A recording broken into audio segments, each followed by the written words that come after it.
Né au Sénégal, dans la région de Diourbel, Ndiaga Mbow est un artiste comédien, formateur en jeu d'acteur et directeur de la structure de formation Style Academy.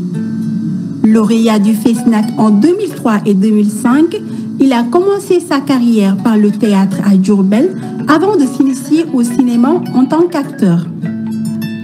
Son rôle dans la série C'est la vie lui a valu un grand succès. En effet, le Sambo est un acteur aux multiples facettes. Il a participé dans pas mal de projets tels que Saho et Mangan, Tunduwundu, Black and White et Saloum. Dans ce dernier, il a interprété le personnage de Suleiman, un policier charismatique. À partir de 2012, il a décentralisé son projet de formation initié à Diourbel en 2008, à Dakar au sein même du théâtre universitaire Issegnan. Son objectif majeur est l'émergence d'une nouvelle génération d'artistes sénégalais et africains qui assureront l'hégémonie de notre cinéma à travers le monde.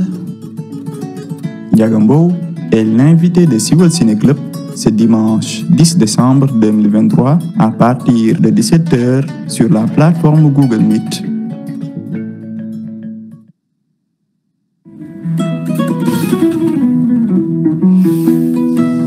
Salam alaikum, bonjour à tous. Né au Sénégal.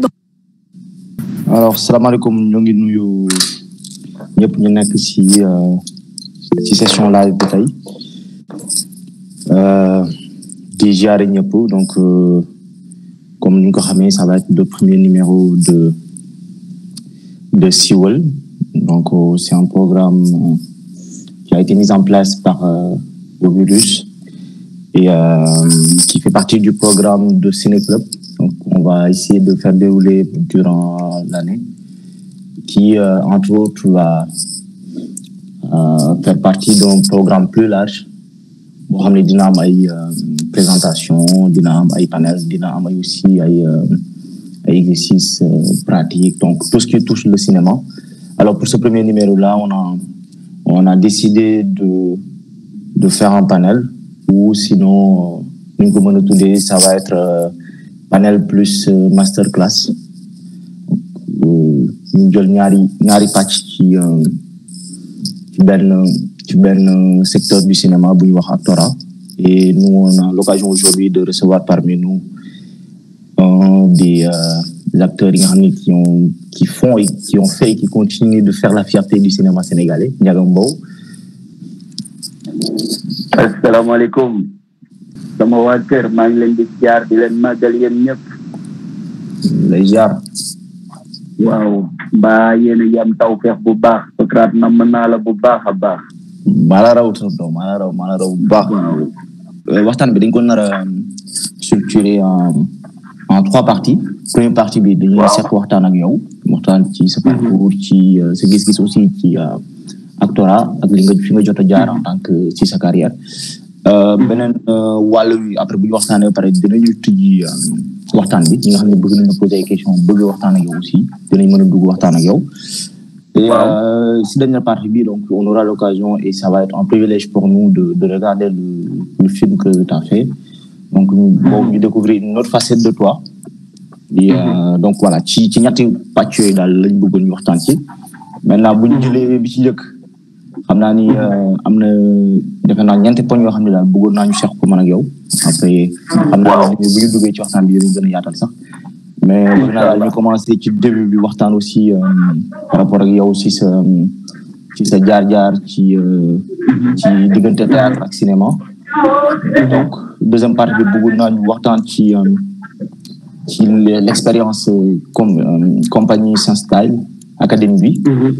Ci troisième partie bi bëggoon naa aussi ñu waxtaan ci diggante cinéma d'auteur ak télévision, parce que yow yàlla may na la nga bokk ci rare auteurs yi nga xam ne am na ñaari expérience yi. te xam naa ne expérience bi nga ci am xam naa ne bu ci nekk ça a été des projets qui ont été des tournants dans ta carrière. Donc loolu mooy nekk troisième partie. Dernière partie bi nga xam ne ci panel bi la bëgg naa ñu waxtaanee ci l'acteur qui lutte contre les clichés et les caricatures. xam naa dinaa gën a préciser lu ñu bëgg a waxtaanee foofu noonu et xam naa dañuy tëjee ak la protection de l'acteur dans le paysage cinématographique sénégalais, tout ce qui est protection sociale, syndicale, les conventions, les salaires. xam naa ni c'est un combat que tu mènes depuis des années. Voilà, donc su dee daal nu ñu ko tegee nii doy na la mën nañu ko si biir waxtaan bi. doy na ma sëkk kay yow foo jaar foofu. jaajëf bismillah. Alors dégg naa nga wax ci benn interview pour revenir un peu sur ton parcours nga ni say njalbeen dafa xawoon a tàggatémbe maanaam da nga doon xel ñaar nga xam cinéma la war a doon wala théâtre la diggante 2008 ak 2009. Est-ce que mën nga ñëwaat si période grise boobu noonu qu'est-ce qui a fait que qu'il y ait eu ce moment de doute? Pourquoi yow ñëwoo rek directement nga ni moi je reste dans le théâtre mais quelque part je garde le cinéma dans un coin de ma tête? Qu'est-ce qui fait qu'un artiste ou un acteur a ses débuts et souvent ces moments de doute là? En fait moment de doute yooyu noonu bon par rapport à certains day xaw dina am benn différence bu ci am. mais man moment de doute yooyu di ko indi woon ci man mooy besoin de perfection bi nekkoon ci man c'est-à-dire que dañ ma teel a tàggat ci puissance u jeu teel ma xamal ne ma jeu en fait dafa am yeneen dimension yoo xamante ni daf ci nekk man ma nekkoon ci recherche dimension yooyu comme nag théâtre lañ ma tàggatee woon dimension yooyu dama jàppoon ne foofu laa ko mën a amee en réalité léegi bi nga xamante ne taxaw naa ak nit muy sama xarit dëgg moom ñu tàggat ko ci cinéma mu nekkoon acteur cinéma ñu discuter maag moom ma commencé am doute mu pousse ma ci ne ñu teg défi bi man ma dem def cinéma moom mu ñëw ci théâtre bi ma tàmbalee di nekk ci biir cinéma ma découvrir ne en réalité man yenn facettes yi nga xamante ne maa ngi koy wër seen dafa tuuti ba mënuma ko jox en réalité c'était ça le problème. C'est-à-dire que mën nañ ne théâtre moom mooy jur cinéma mais scène dafa tuuti ba man li ma soxla woon scène mënu ma ko jox. Donc ñaari mbir moom moo mënoon a nekk. dinaa continuer scène parce que xam naa ne à la kullu al il faut bu ma taxawul ci théâtre aussi du ma mën a former ay nit pour ñu mën a dugg ci théâtre wala ñu ñëw yegsiwaat ci cinéma. Donc il faut que ma garder théâtre bi. mais en même temps man li may wër man sama bopp il faut que ma rechercher ko à fond te loolu ci cinéma laa ko mën a fekk. parce que xuus naa ba sori trop ci théâtre mais gisuma ko ndax théâtre en fait dafay nekk loo xamante ne subtilité bi day def par rapport ak man mi joué man mi nekk ci scène bi subtilité bi day def li ñuy soxla ci lu brut ci man li ñuy soxla ci lu ouvert ci man day bari day sama jeu day ubbeeku. alors que li may wër sew la boo xamante ne par exemple il faut nga ñëw ci cinéma ñu commencé ko affiner di ko dagg ndànk c'est-à-dire ay micro lu expression yu ndaw la gëm-gëm bu tuuti la li may def lépp lu ma ci gëmul du fekk man loolu moom moo indi woon dut bi ci man waaw. Alors merci pour si yaatali donc ça va nous permettre entrée boobu noonu en matière dinañu permettre ñu dugg par rapport ak thème bi nga xam ne ñun choisir nañ ko muy la part de l'acteur dans la construction psychologique de son personnage. Alors foofu moo bëgg rek mettre en rapport ak benn interview boo defoon il y a 3 ans. waaw. Excusez-moi juste je vais fermer là voilà excusez-moi voilà je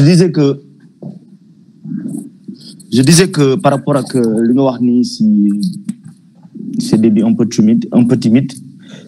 Ça nous permettra de rentrer dans le sujet, dans notre plan du jour, justement de parler de la part de l'acteur dans la construction psychologique de son personnage. Alors, il y a 3 ans, dans une interview, tu as dit une phrase, ça m'a marqué. Je vais répéter mot pour mot ce que tu as dit. Tu as dit, je me considère comme un acteur qui travaille avec d'autres acteurs dans des œuvres.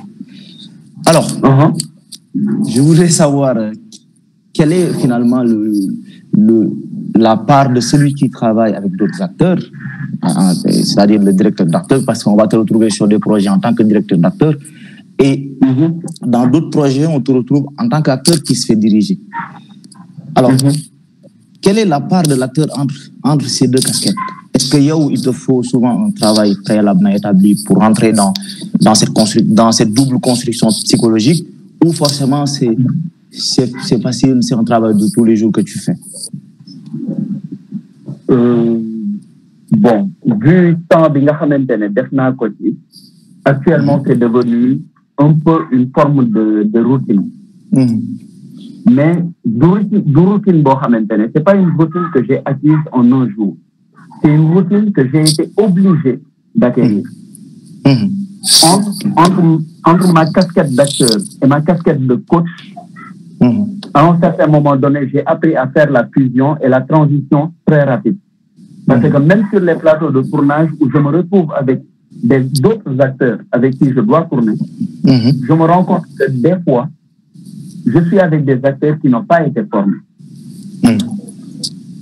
Et pour leur rendre service, il faut que, entre les prises, ou bien avant même qu'on ne commence à tourner, que je porte cette casquette de coach-là, histoire de les mettre à l'aise pour les pousser à donner le meilleur d'eux-mêmes et qu'ils aient une chance.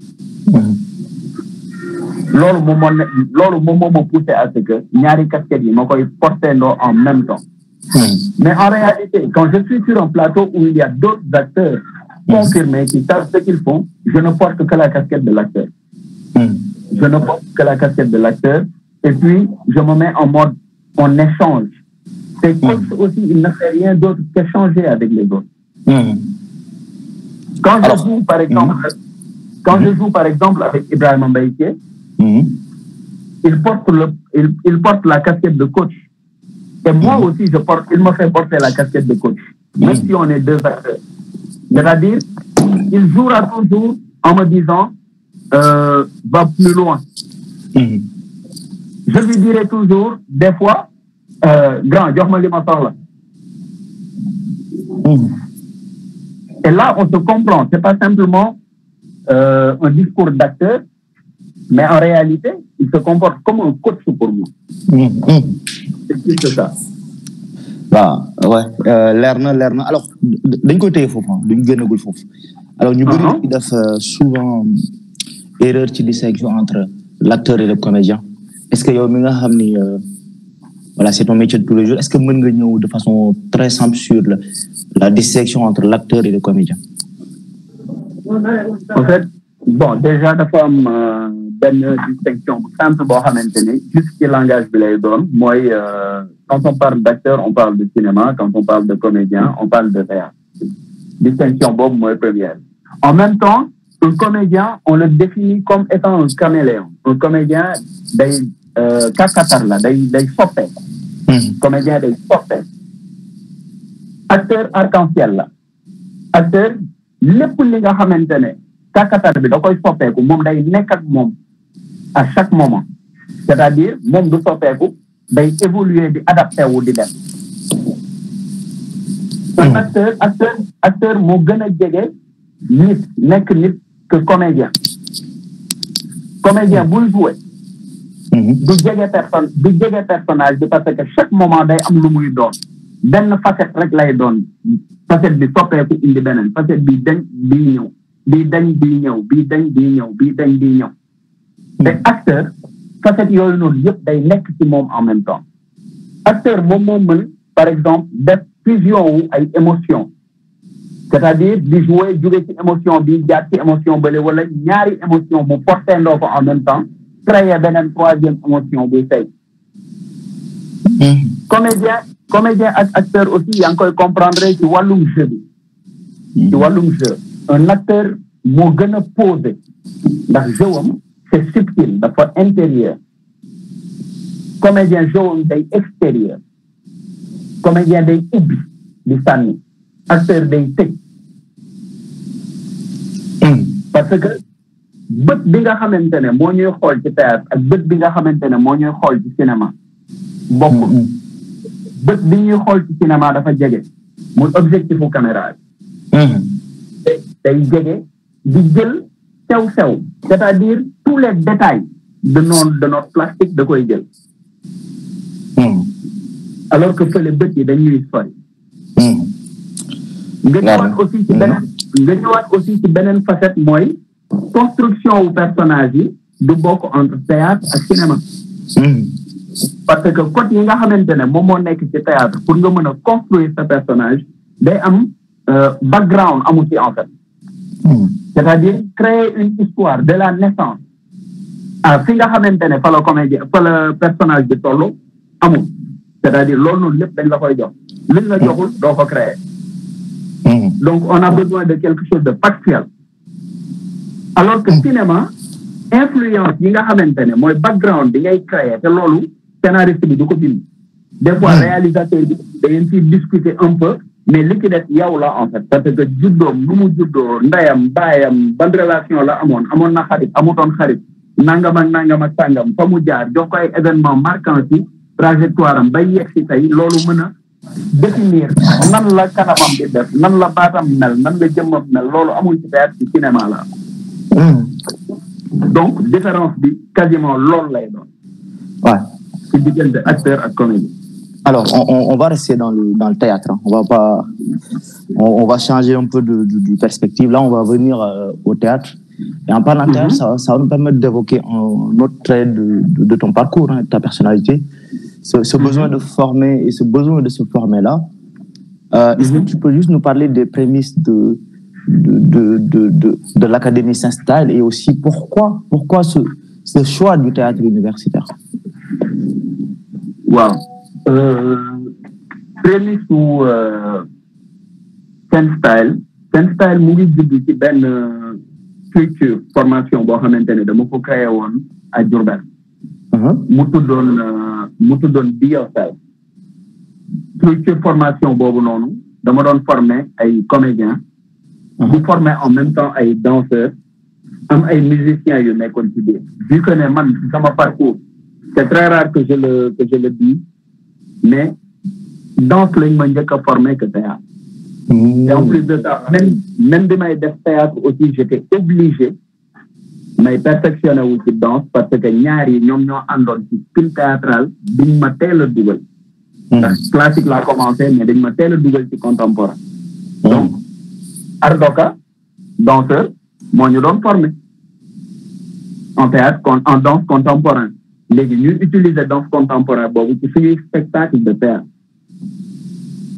à un certain moment donné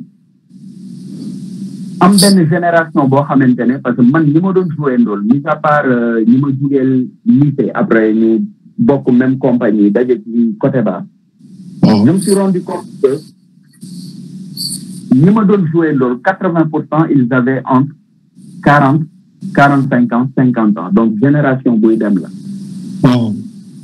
génération boobu noonu di dem amutoon relève lu dul ñun ci ñun aussi ñaari góor ñoo ci nekkoon muy man ak keneen ci teel a bàyyi man kese ma def jigéen ñi bu ñu amee jëkkër est-ce que dinañ continuer est-ce que duñu continuer te man j'avais besoin de jouer te mënu ma woon bàyyi sama région à un certain moment donné muy vide bi ma tàmbalee di voyager parce que tamit du ma jàngale lu ma xamul ma tàmbali di voyager tàmbali di wuti xam-xam di woddoo sama saak bi dem ci yenn réew yi di def nangam gëstu ñëw daal ne je vais essayer de faire d'une telle sorte que relève mën a exister ndax man ma am ñu ma joué ndool c'était quelque part un peu égoïste de ma part au tout début c'était un peu égoïste de ma part parce que je voulais des gens avec qui jouer bi ma tàmbalee di dajale nit ñi pour mën a jouer ndoog ñoom di leen former ci yenn technique yi nga xamante ne jàng naa ko et tout à un certain moment donné la passion m'a pris te mënatuma woon won ginnaaw ñi nga xamante ne c'est des passionnés te tey boo partagé wul ak ñoom doo dem ñun amuñu woon ay grands yu ñu partagé sama génération ñu ci bëri on est tombé dans le piège du surjeu wala ci yenn technique yoo xamante ne leerul parce que on avait personne pour nous aider à nous améliorer. Donc, j'ai voulu donner une chance à cette nouvelle génération. Partager avec ñoom fi ma yem ak li nga xamante ne mën naa pour que ñoom ci seen bopp bu dee dëggu nañ ci métier bi ñu continuer.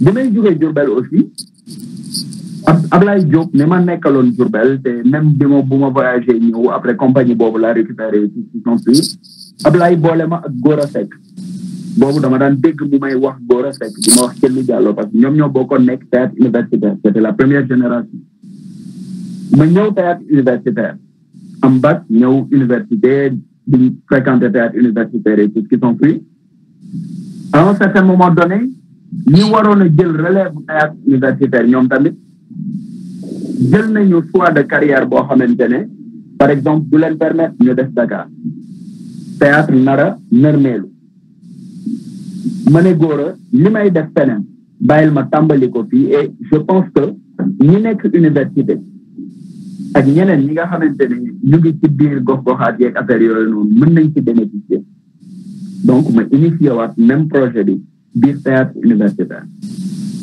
jëlaat relève bi ma jëlee relève bi nag ci la ay génération yu bëri jaar ci man et tout ce qui s'ensuit te aussi pour man théâtre universitaire moo nekkoon point de chute bi gën a logique parce que li nga xamante ne moom laa doon def ak li nga xamante ne moom laa bëgg a jàngale dafa laaj xam-xam ak jàng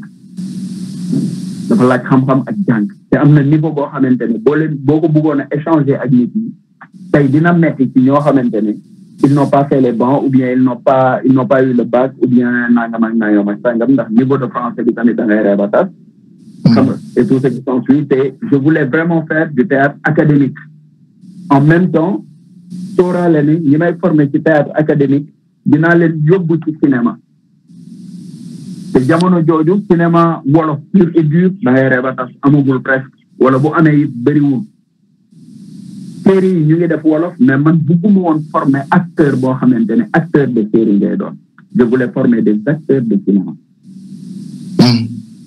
loolu noonu lépp conforter sama idée ci théâtre universitaire ma continuer fa nag à un certain moment donné bon il fallait que ñu génn théâtre aussi pour dem defi leneen parce que il fallait que théâtre aussi jàllaat ci loxo ñeneen donc ce qui fait que depuis 5 ans quitté naa théâtre mais en même temps activité yi léegi dama ko gën a yaatal.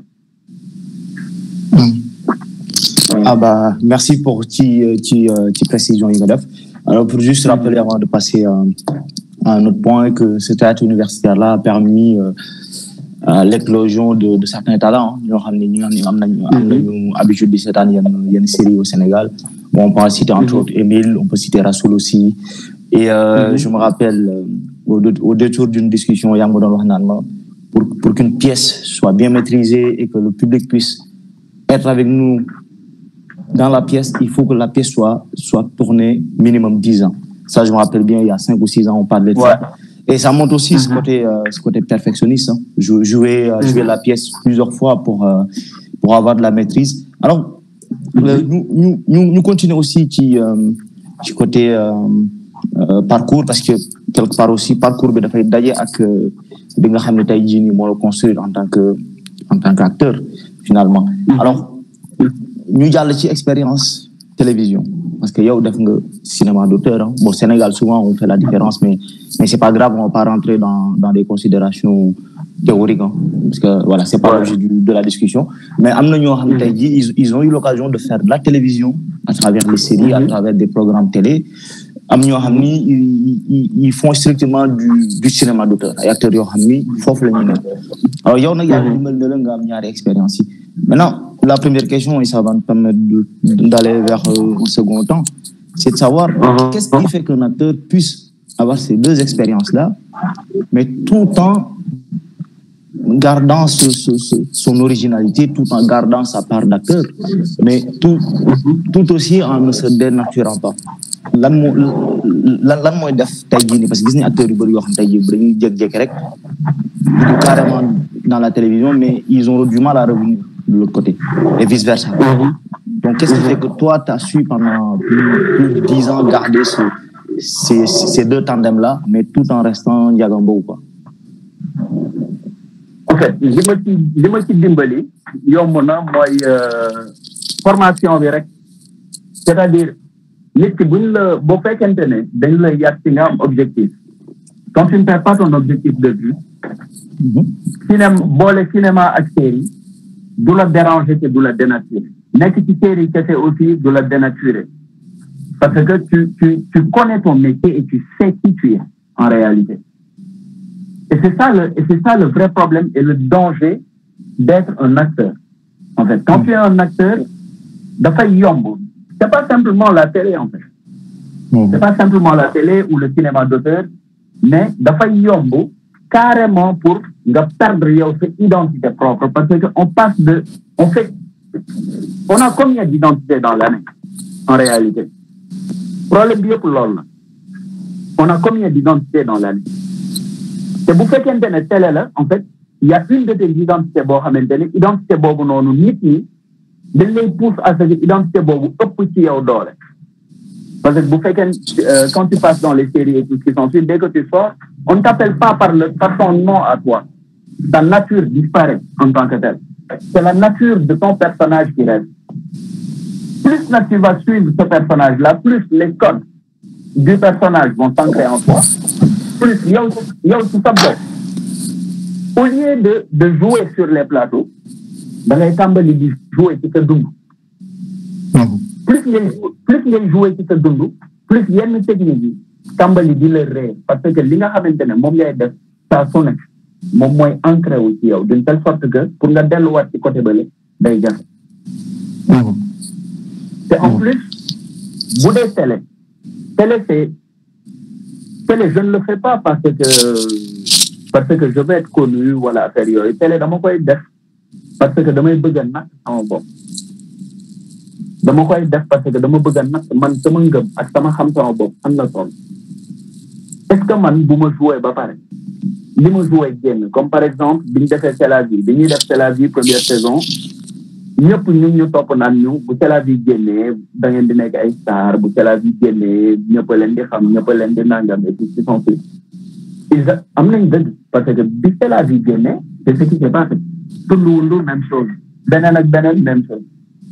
mais man ci li ma ci nattee sama bopp mooy ndax nit ñi Talla la ñuy xam wala Brahms la ñuy xam wala Ndiaga Mbow la ñuy xam man ci sama bopp est-ce que bu ma defee lii ba noppi est-ce que je serais capable man ma maîtriser sama bopp d'une telle sorte que sama nature propre mooy respect au lieu de la nature des personnages moom mooy respect loolu nag à travers liñ la formé ak ngëm-ngëm yi nga xamante ne def nañ ko ci yow moom moo lay mën a indi ci loolu. Mais même chez les acteurs de cinéma, des fois, tu vois qu'il y en a beaucoup, ils ont le même problème. Ils interprètent un grand rôle, par exemple. Le grand rôle sort, il y a une réplique dans ce grand rôle, il y a une réplique avec ce personnage qui devient une réplique culte. Ñu def ci réplique culte boobu noonu. Wala jikko personnage boobu noonu, dénaturé leen. Mën nga leen xam 10 ans, 15 ans, tu ne sauras pas, tant que tu n'auras pas regardé le film, tu ne sauras pas que tu n'as pas dénaturé. Mais si tu fréquenter avant, tu verras nettement l'influence de la personnage. Ça, c'est pas simplement qui télé. Télé, mais la plupart du temps,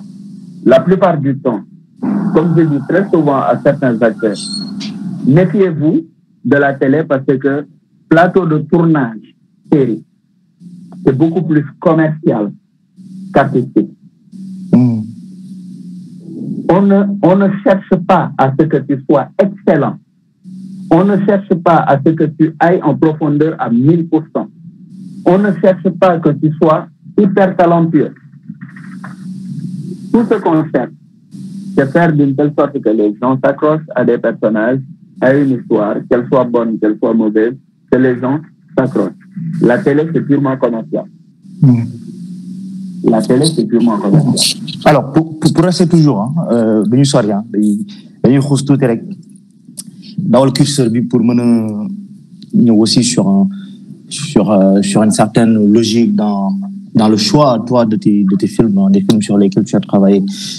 Si on prend les projets sur lesquels tu as bossé entre la télé et le cinéma, et je vais te poser une question peut-être qui moi me paraît un peu paradoxale aussi, parce que on a l'impression que tu es un acteur qui choisit bien tes films, et ça s'étale un peu dans le temps, parce que entre Bon, on va revenir sur les 3 expériences. Il y a un marquant au regard du public. Hein. Là, on a Tundu. Avec la Hadouane, on a eu Salom, hein, tu en parlais tout à l'heure. Il y a eu aussi C'est la vie. Et justement, en parlant de la part de l'acteur dans ces constructions-là, et tout à l'heure, tu nous disais le fait que l'acteur peut avoir différents costumes et revenir à lui-même, et sur cette tendance à être un acteur multiple. Est-ce qu'il n'y a pas finalement une certaine redondance dans le choix des films sur lesquels tu travailles? Parce qu'on a l'impression que Ndiagamba aussi, c'est un acteur bohami. Il est dans un choix qui est limité dans ce qu'on appelle aujourd'hui du cinéma urbain. On est dans la haute performance, mais disons-le dans des rôles beaucoup plus nuancés, beaucoup plus calmes. Est-ce que forcément sur cette ligne de choix, mais tu peux revenir un peu sur les 3 expériences, hein, de nous permettre une question, on prendra 3 questions, on le mettra dans une seule, mais pour faire simple, c'est toi tu prônes à ce que l'acteur il soit multiple dans ses identités, qui ramène à chaque fois sa part, mais tu restes quand même très minutieux dans un choix qui est un cinéma qui est très fin, mais tu ne sors pas trop de ce cadre-là. Qu'est-ce qui fait que depuis plus de 10 ans, on reste dans cette même ligne-là? En fait, pour te répondre,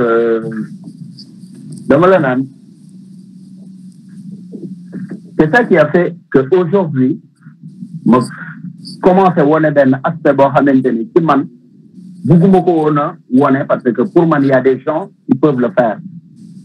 Et dont c'est le métier, c'est-à-dire être scénariste, être réalisateur.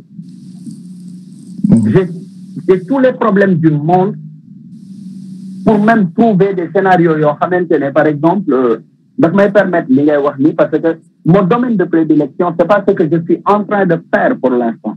Ce que je suis capable de faire et ce qu'on me fait faire au cinéma. Même si j'ai des choix assez judicieux, pour certains aussi, c'est pas moi qui ai choisi le projet, c'est le projet qui m'a choisi. Par exemple, Saloum, par exemple, c'est pas un projet que j'ai choisi.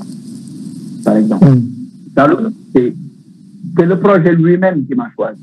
Parce que déjà, à la base, peut-être, je expliquer, mais mon personnage, Souleyman, c'était pas Souleyman, c'était Salih, c'était une femme.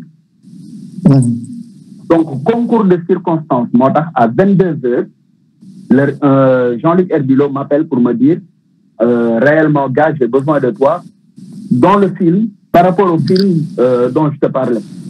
Est-ce que tu peux réellement me dépanner? En fait, je l'ai fait pour dépanner. Mais normalement, je ne devais pas être sur Saloum, je devais être dans le second film.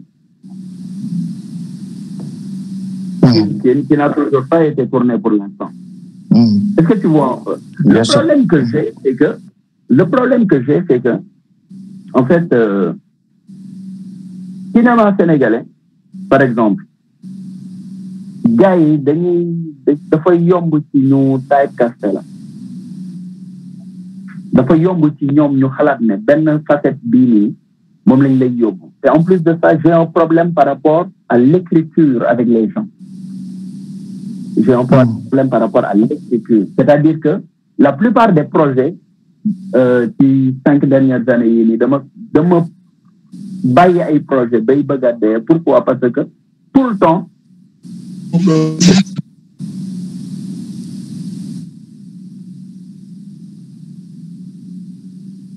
c'est tout trop léger par rapport à ce que je veux faire.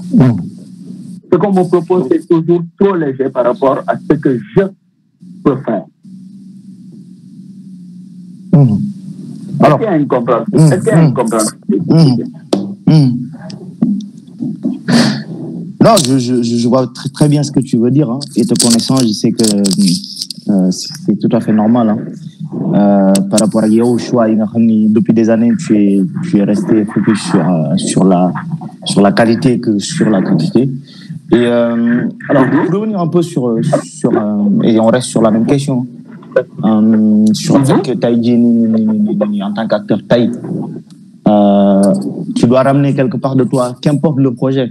Alors, ça me permettra de passer sur une question. Moi, j'ai vu ça. Est-ce que quelque part, il il n'y a pas une forme d'aisance où tu peux tomber dans le cliché ou la caricature. Je m'explique. Parce que souvent, c'est un peu, on pense, quand on parle de Ndiaga Mbow, hein, un peu le public, j'en ai discuté avec certains avant ce panel-là. Désolé, est-ce que va reprendre un peu, s'il te plaît? Alors, en discutant avec un peu le public, hein, des téléspectateurs qui t'ont déjà vu, je leur ai posé une question simple à savoir qu'est-ce que vous pensiez de l'acteur Ndiaga Mbow. Il me parle du rôle du méchant, il me parle du gangster. Est-ce que finalement, toi, t'es pas quelque part aussi en voulant garder cette ligne propre, de faire des films qui te ressemblent?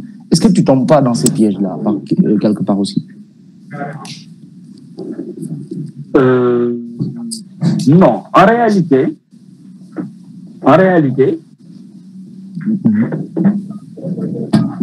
dama jël projet yoo xamante ne yëpp dafa différent.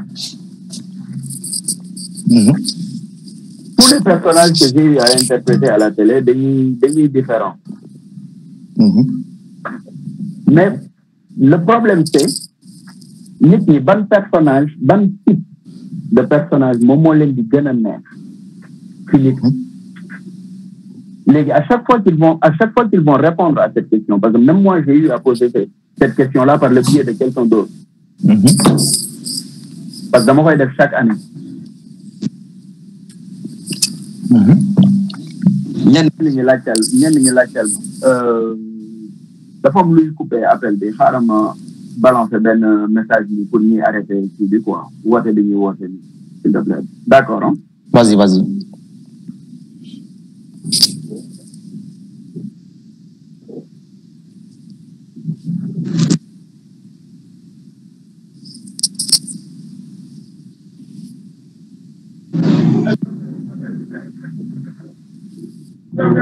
Allô? Wow. Désolé. Il n'y a pas de souci. En fait, je disais que les nit ñi ci seen bopp man à chaque fois bu ma laajte les personnages qui les ont le plus marqué c'est peut-être Blanc ci Tundu gain bi en fait dafay metti ou bien ñenn ñi li leen neex mooy Talla qui c'est la vie parce que dafa xaw a yambare et tout ce qui s'ensuit. Mais à chaque fois que je prends un projet, je fais d'une telle sorte que le type de jeu soit différent. Il y a une chose qui ne sera jamais différente parce que l'autre c'est un défi qui m'est personnel. Ce défi-là qui m'est personnel, c'est que, en fait, il y aura toujours une part de Ndiaga Mbow dans chaque personnage. Il y aura toujours une part de Ndiaga Mbow dans chaque personnage.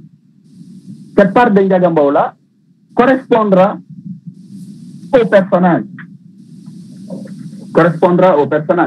Maintenant, li nga xamante ne tey man daf ma limité li nga xamante ne tey moo nekk sama problème dëgg mooy les rôles qu'on me propose au cinéma. Les rôles qu'on me propose au cinéma mooy sama problème dëgg.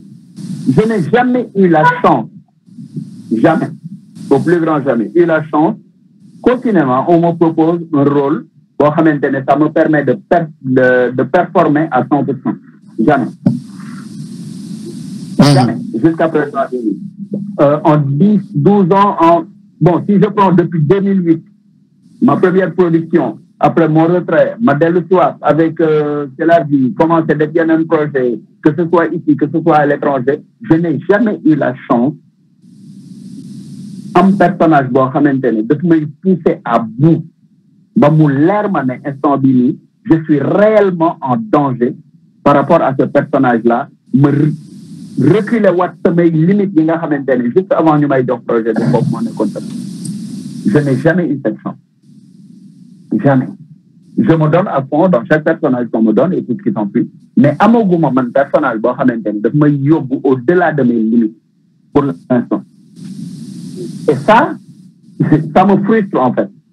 Sama carrière li ma ci gën a metti loolu mooy li ma gën a metti pour l'instant ci sama carrière. Bon, déjà qu'il n'y en a pas beaucoup du cinéma sénégalais. Il n'y en a pas beaucoup. Il n'y en a pas beaucoup. Mais en même temps, peut-être qu'il y en a. Mais pourquoi c'est pas moi, en fait? Pourquoi ça ne tombe pas sur moi? Les personnages que j'interprète, je peux les interpréter avec aisance, simplicité, j'ai pas besoin d'aller à un certain niveau pour que le personnage soit vrai. Parce que dès lors que je suis de niveau par rapport au personnage, ni le texte, ni la réalisation ne me le permet. Je vais dénaturer en fait, en réalité, le film dans lequel je suis. Le cinéma, c'est un travail d'équipe. Il y a une limite, il y a un fil rouge. Maintenant, je cherche des projets. Ça, je pense qu'on en a discuté. Je cherche des projets. Ça me permet d'avoir un autre fil rouge. Est-ce que tu comprends un peu? En fait, exploiter d'autres dimensions de moi-même. Moi, c'est ça mon défi, en fait. C'est même à cause de ça que j'ai pris 2 ans à je n'avais pas accepté de jouer. Je suis resté pendant 2 ans, j'ai nulle part, parce que ça ne me disait plus rien, en fait. Il n'y a plus de défi, ni rien, bon, voilà, quoi. Moi, c'est ça mon problème, là. Alors, ça me fait mal. Non, ça fait des années. Alors, en parlant de la construction en tant qu'acteur, une avant-dernière question. On va revenir sur pour nous il rêve de faire de l'acteur, sur la construction, la posture de l'acteur avant le tournage, de l'idée du film jusqu'à la réalisation. Après la réalisation du film, distribution de... Donc, j'aimerais juste nous dire si processus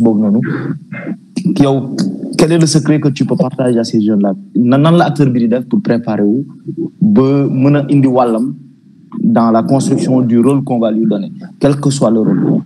Et si tu peux juste enchaîner avec la deuxième question, est-ce qu'on doit prendre tous les rôles possibles ou est-ce qu'il faudra choisir? D'accord.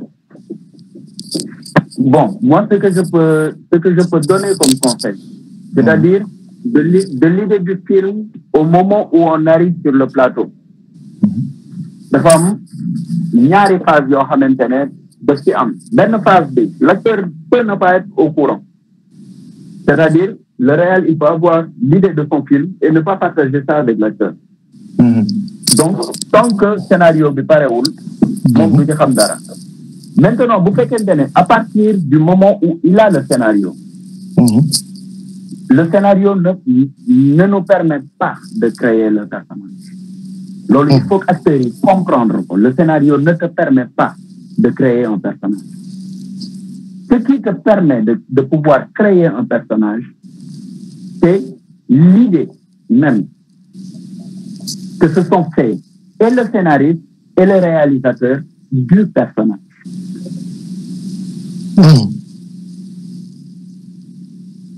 Quels sont les différents?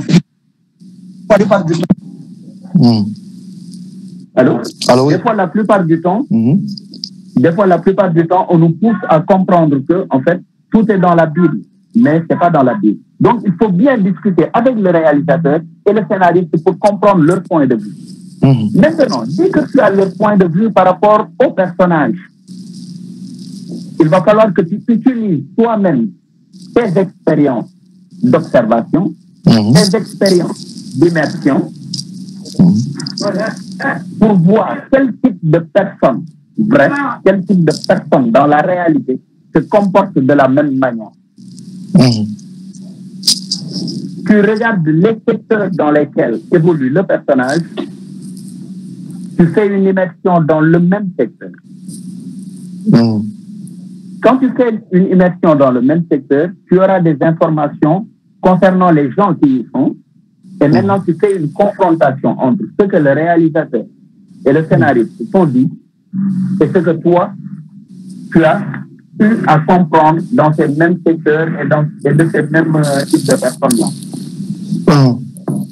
Quand tu fais la confrontation et la synthèse de tout ça, tu fais une immersion encore sur toi. Quelles sont tes limites? Quels sont tes points forts? Comment est-ce que toi tu réagirais? Comment est-ce que tu ferais? Comment est-ce que tu es? Et comment est-ce que le personnage? Et tu commences à faire une symbiose. Parce que pour que le personnage et toi-même, vous puissiez former une seule personne, il va falloir que les histoires des deux soient communes. Il va falloir que l'expérience des deux soit commune. Maintenant, les parties, en réalité, le personnage a une autre histoire que la tienne, il va falloir que tu trouves des points de concordance. Parce que, réellement, quand le personnage n'a pas de mère et que toi, tu as une mère dans la vraie vie, c'est très compliqué à jouer parce que tu ne pourras jamais comprendre ce que vit quelqu'un qui n'a pas de mère. Tu pourras toujours trouver un point de concordance entre toi, ta vie, des moments de ta vie où tu as perdu cet amour-là, qui pourront justifier le fait que tu puisses le jouer. Parce que acteur, c'est impossible. Maintenant, tu te lances dans la construction, non pas d'un personnage, mais tu te lances dans la construction d'un monde, d'un univers pour ce personnage. Pour créer cet univers, l'univers de ce personnage-là, tu enlèves certaines parties de ta vie que tu transformes. Tu prends d'autres parties de ta vie, peut-être qui se sont passées dans l'enfance. Tu les ramènes à l'âge adulte. En fait, tu transformes ta vie. Déjà. Tu transformes ta vie déjà. Pour que ta vie puisse être similaire à celle de l'acteur. À celle du personnage, du moins. Quand tu finis cette phase, tu laisses le personnage dans son imaginaire, dans cet univers-là, et tu le regardes.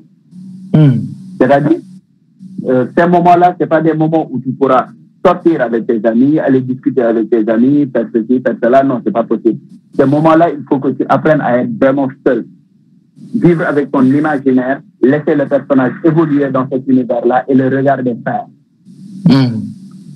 Après, ça te permet d'entrer dans ce que l'on appelle le mimétisme. Tu commences à mimer ce qu'il faisait. Parce que là, pour l'instant, tu n'as pas de matière pour croire réellement. Plus tu mimes ce qu'il faisait, plus tu vas te mettre, tu ne vas plus le voir dans cet univers, mais toi-même, tu vas te mettre dans cet univers. Et là, le personnage pourra être toi. Et tu pourras le jouer. Ah, toi. Alors, juste pour juste corroborer ce que tu dis, dans la préparation du film, il était une fois en Amérique de Sergio Leone avec Robert De Niro. Robert De Niro a été obligé pour avoir de la matière pour le rôle de gangster avec son personnage Noodle, il a été obligé d'aller vivre dans le Bronx où il y avait les cartels. Il a été obligé d'intégrer ces gangs-là, ces cartels, pour avoir de la matière. On l'a vu aussi dans le film Taxi Driver avec Martin Scorsese. Isabelle Adjani, préparant Possession, il a été obligé d'aller dans des zones où il y avait de la prostitution. Donc, je trouve que chaque acteur a sa technique pour être dans le rôle du personnage qu'on lui attribue. Alors, juste pour terminer, avant d'ouvrir, parce que on est un peu coincé par le temps, avant d'ouvrir la session, on va intervenir. Juste une dernière question, si il y a expérience par rapport à tous les films que tu as fait. Alors, est-ce que tu peux juste nous faire un petit cas pratique sur un exemple précis de préparation psychologique d'un personnage par rapport au film que tu as fait, le marqué en 2-3 minutes, nous avons le processus de préparation, s'il te plaît. Bon, Nigel, par exemple, Tundu, par exemple, même si c'était à la télé, c'était un personnage de défi. Donc, processus de préparation, puis je suis emballé, moi, de me discuter avec Lahat, discuter avec Moussa. Vu que Moussa Diallo, l'acteur principal, c'est lui qui écrivait et tout. De me discuter avec Nyom. De me discuter avec Nyom, pareil, j'ai compris, en fait, ce qu'ils attendaient du personnage. Références qu'ils me donnent, c'était des références américaines. Des références américaines, monotyliées, en fait, en réalité, parce que c'est une histoire vraiment africaine qui construit, donc références américaines, et d'origine. J'ai fait une immersion d'un petit quartier parce que de mon collègue, l'un m'a inspiré pour que je crée le personnage de Trump et tout. Bon, il m'a expliqué. Mon petit ban nit logo gelé affaire yoy non. ma commencé di dem ci seen biir quartier di dem Yëmbal di dem Caaroy di dem Pikine ginnaaw raay en même temps bu ma demee Yëmbal dem Caaroy dem Pikine ginnaaw raay pendant 2, 3, 4 jours après damay dem Almadies la nuit parce que le gars il était ci xuut la jóge mais en même temps c'est pas un gangster de foot c'est un gangster des milieux aisés.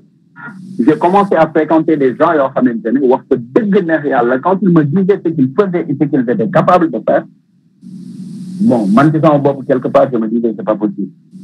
Période boobu fréquenté naa ay jaaykatu drogue période boobu fréquenté naa ay nit ñoo xamante ne damay ñëw toog ñu génnee paaka teg paaka di am deret mu leer ma ne ñii dañu agressé wala dañu rey mais discuter ak ñoom période boobu fréquenté naa ñuy tox bon bi ma paree ci loolu dama dem Fann parce que ñoom il voulait que en fait personnage bi am benn touche de psychopathe ma dem Fann dem service neurologie waxtaan ak nit foofu parce que foofu rek laa amoon xarit ne ko man dama bëgg a rencontrer ay nit ñuy liggéey psychiatrie ak ñoo xamante ne c'est des malades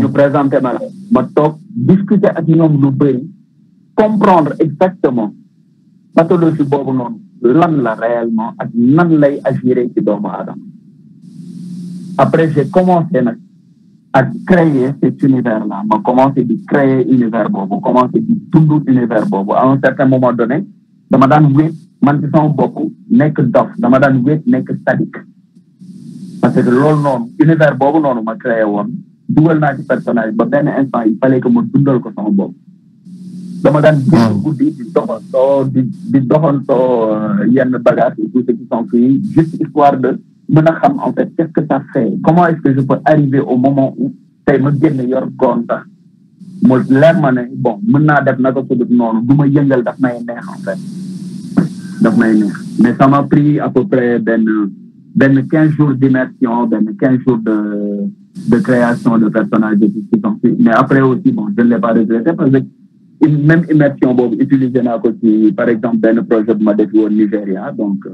voilà quoi même immersion boobu laa utilisé. Donc toi c'est vraiment la technique d'immersion à fond quoi. Est-ce qu'en dehors de la technique d'immersion et je finis avec cette question et je te laisse tranquille est-ce qu'en dehors de la technique d'immersion de l'acteur est-ce qu'il am na yeneen technique yoo ñu mën a baaxee ñun ñi nga xam ne bëgg nañu def actorat. non am na yeneen technique dafa am technique immersion am technique d'expérience am technique imaginaire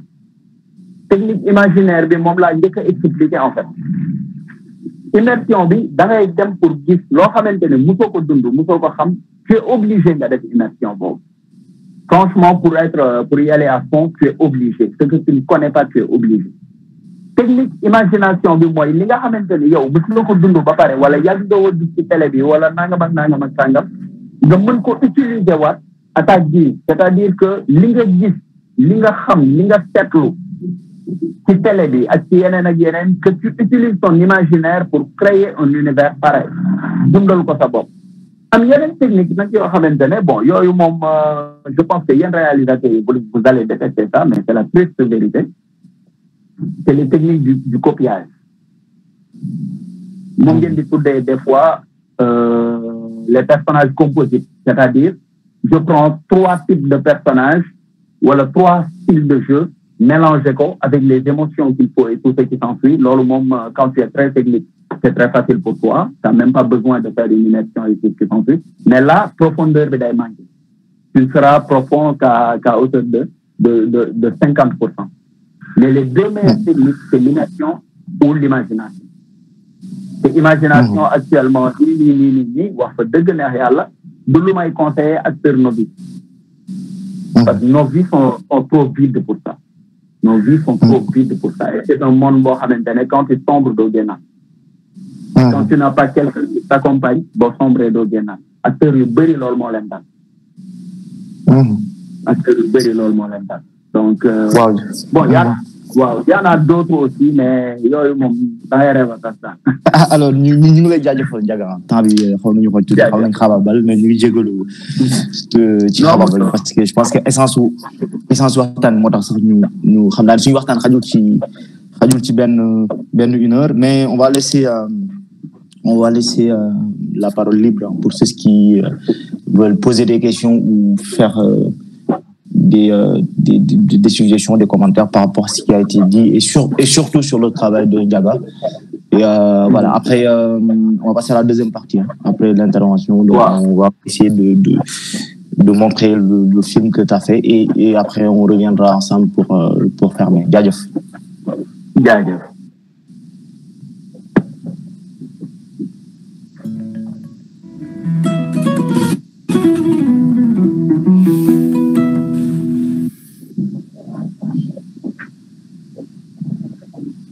Alors, pour nous poser question, hein, c'est libre, hein, allez-y.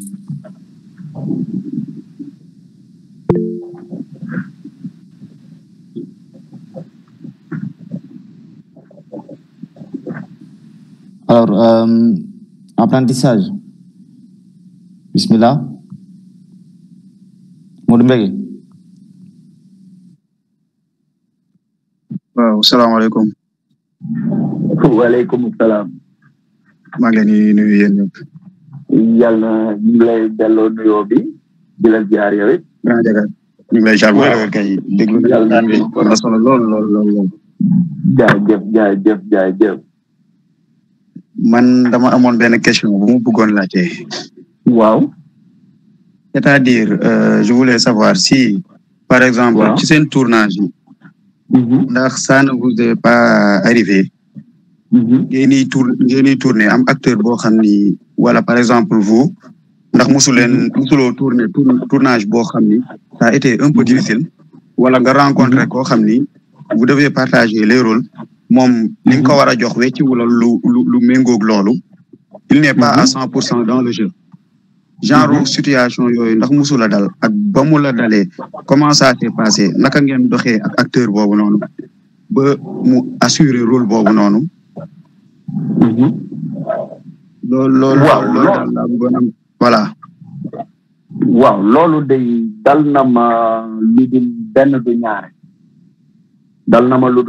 ñaare ma nekk ak nit ci plateau ñu war a jouer en fait du joxe te bu joxewul des fois day créer frustration ci moom loolu nag à chaque fois bu ma dalee ak nit ci plateau damay sol casquette coach bi ndax yenn réalisateurs yi duñu am patience bi duñu am ci ak ñoom seen mais man damay sol casquette coach bi jël ko waxtaan ak moom dugalaat confiance ci moom ndax des fois problème de confiance lay doon des fois aussi mu nekk beneen problème boo xamante ni loolu moo koy téye d'une telle sorte que li mu war a libérer du ko libérer donc nga lijjanti ba mu wóolu la ba nga libérer loo ko loolu noonu ngeen mën a dem foofu moom damay sol casquette coach bi man ci sama bopp mës naa nekk ci plateau boo xamante ne y a un jour dañu ñëw war a tourner li nga xamante ne moom moo xew loolu c'était dans mon premier projet Poignée de poussière la woon en 2008 boobu laa ci gën a fàttali ñu ñëw ci plateau bi war a tourner moteur action perte naa texte yëpp waxuma joxe énergie wala nekk di généreux wala affaire yooyu mais texte yi daf may réer carrément parce que nekkuma woon ci possibilité wu tourner jour boobu parce que li ma ñëwee ak naqaru xol bi nga xamante ne moom laa àndal jamono jooju mën maîtriser gu ma woon nan lay tënkee sama bopp ci yenn bi d'une telle sorte que li may affecté man dama koy bàyyi fay jour boobu ki nga xamante ne moom moo fa nekkoon comme réalisateur daf ma woo bi ñëpp takkee affaire yi xam nga dem ba commencé metti on a perdu presque 1h30 2h à cause de moi mu woo ma ne ma nañ dem toog na lee ñu toog na lee mu laajte café affaire bi yooyu noonu ñu toog di waxtaan simplement di waxtaan ba man li ma frustré woon man fàtte naa ko ndax waxtaanu adduna bi ñu waxtaan expliqué na ma histoire am expliqué ma ay problème mu doomam dalal ma ba pare daan na ma lan moo xew qu'est-ce qui se passe ma ne ko franchement je sais pas mu ne ma dis-moi qu'est-ce qui s'est passé ma commencé ko expliquer di ma dund lépp la veille et ce qui s'ensuit il a compris lan moo ma bloqué man ci sama bopp ma comprendre lan moo ma bloqué mais loolu ça nous arrive tout le temps ça arrive à beaucoup de gens nga ñëw ci plateau du la jox li nga soxla il y a deux choses nag am na beneen aspect am na aspect boo xamante ne ki ngay jouer wax fa dëgg neex yàlla dañ koo formewul wala ba pas du dañ koo formewul sax mais li ñu soxla ci moom dafa nekkul ci moom tout court dafa nekkul ci moom tout court mën nañu forcer jaar teg lépp lu ñu bëgg a teg mais du ko def parce que temps de prépa bi nga xamante ne moom la ñu soxla ak réalité wu plateau bi nga xamante ne fi lañ nekk nii c'est impossible que ñu rectifier le tir par rapport à lui mënoo ko pousse ba mu réadapté c'est pas possible loolu tamit day am ci plateau mais loolu bu amee yow acteur bi doo blâmer nit kooku doo blâmer kenn da ngay dem nga toog bàyyee responsabilité bi réalisateur ak producteur ñoom ñu xool nan lañ war a def ndax dañuy changer kooku wala ndax personnage bi ci boppam la ñuy tëbal ba ci kanam ñu dool di ko indiwaat ou bien ñoom dañuy wut kenn ku liggéey ak moom temps bi war parce que dañuy xam ne ñoom ñoo liggéeyut ak moom temps bi war pour loolu wala dañ ko jël à la base bi ñaari cas de figure yooyu noonu day am waaw deuxième bi nag moom man duma ci man dara damay jël samay responsabilité dem toog na leen bu ma leeree ne ci dafa am blocage dinaa ko jéem a développer mais bu ma leeree ne du blocage c'est juste parce que lii du moom en fait te même bu ñu forcé tamit du ko def boobu moom damay dem dégale sama part. Alors Ibrahima après Brian jaajëf. Brian. salaamaaleykum. waaleykum salaam. Grand Ndiaga ñu ngi ziar. waaw yàlla na sunu borom nangu baale taw feex. sant nañ bu baax naka yite yi. jaajëf ñu ngi ci jàmm bu baax a baax alhamdulilah. waaw man amoon naa benn question wax ne keroog posé naa la ko bi ñuy def ak yow interview bi mais bëggoon naa tey nga baaxewaat ñu ko ñun ñëpp quoi. mais avant loolu daa am ma laaj léegi benn affaire. waaw. dama laajal ma ko Grand Ndiaga parce que boobu loolu da ko ñor quoi. dama Sen-Style ku bëgg a adhérer nan lay def quoi. Sen-Style de ku bëgg a adhérer adhésion wu Sen-Style yomb na mooy que bëggal évoluer ci monde cinéma. ñu sentir ci yow passion bi. règlement intérieur u Sen-Style jafewul. membre yi ci seen biir nag dañu discuter parce que loolu du sama wàllu membre yi ci seen biir pour dañu discuter dañ ne dañuy def inscription boo xamante ne c'est symbolique à 5 000 francs def benn 10 000 boo xamante ne chaque mois acteur bi da koy joxe loolu ci acteurs yi la jëmaat ci acteurs yi la jëmaat mooy pour shooting yi ñuy def pour book yi inscription yi ñu leen war a defal pour ñu dem jàngi fay inscription yi ñu war a def pour acteurs yi mën a tamit jànge dawal parce que loolu tamit c'est essentiel que la jëm ci ñoom la jëmaat mais bokk Sen-Style moom lenn rek boo koy motiver mooy bëgg a jëm kanam kese bëgg formation kese parce que Sen-Style moom daanaka li fi Moussa Boye bàyyi ci nit ku bëgg cinéma noonu la Sen-Style di doxe boobu leer na allo waaw aca Bray après Moussa. salaamaaleykum. waaleykum salaam Baye Bray. grande. naka waar yow ma waru moon wax ak yow sax dama laa mere. non grande may ma loolu. léegi na ngeen def geen ziar naa ñëpp. yàlla na sunu borom nangu jaar. waaw en fait bon balaa may poser sama question quoi juste pour wax ne bon man waa ji sama waay la déjà sama grand la am na yu bëree ni dama koy laaj pour ñun ñëpp ñu jëriñu parce que man ak moom dañu dañuy passer ay waxtu quoi wallahi ay affaire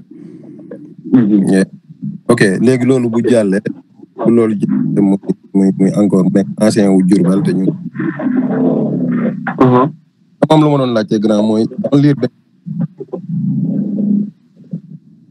dama lire benn note bu benn waaye bu def ci cinéma donc genre note bo yoo xam ne sax man dama koy faral di proposer jàng yi wut xam-xam livre sur le cinématographe ak pression dafa wax ci côté acteur dafay waaw day dagg quoi li ngay wax xam naa sama connexion la rek mu ne un acteur utilisé dans un film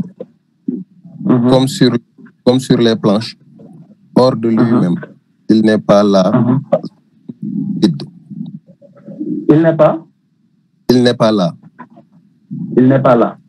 mu ne son image est vide maanaam genre acteur boo xam ne te dañ ko utiliser quoi parce que la sànq dama la dégg ci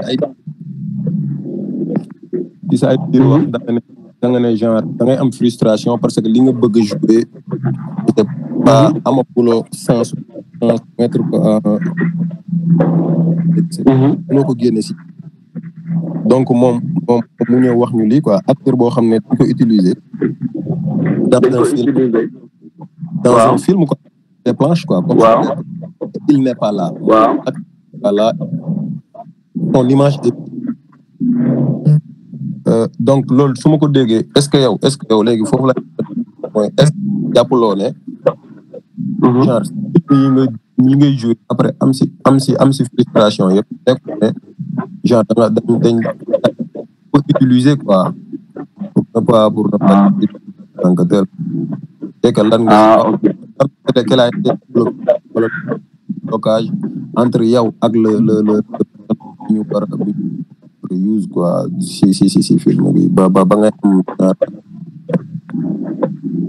ok comprendre na ta question en fait en réalité man bu ma joué li ma frustré mooy personnage yi ma soxla te gisaguma ko mais li may joué yëpp du ma frustré te je pense que ki nga xamante ne moom moo wax loolu daf ko wax par rapport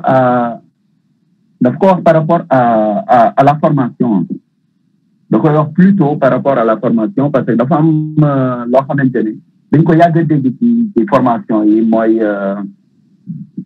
tu dois laisser la place au personnage l'acteur laisse la place au personnage le comédien laisse la place au personnage c'est le personnage qui joue